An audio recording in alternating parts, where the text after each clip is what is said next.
Mga bagong hire nga mga nurses sa Mandaue City gipaubos sa komprehensibo nga rescue training lakip sa emergency response. Pamaagi kini aron mabansay sila kung ma-assign man sila sa disaster office o baka sa ambulansya. Ang report ni Nico Serino. Nagpadayon ang training ni ining 7 ka mga newly hired nurses sa Mandaue City Hall. Kaganiha, firefighting rescue ang ilang gibansay aron maandam sila niini. Aminado ang uban kanila na baguhan sa training sanglit lahi kini sa ilang naandan. Sagad hospital o healthcare ang experience.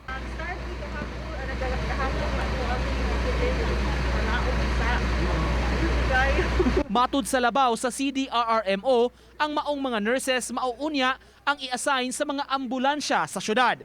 Kay requirement man sa DOH nga dunay registered nurse nga sakay sa ambulansya.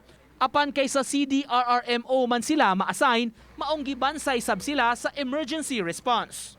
High angle, basic firefighting, and then sa crash and rescue.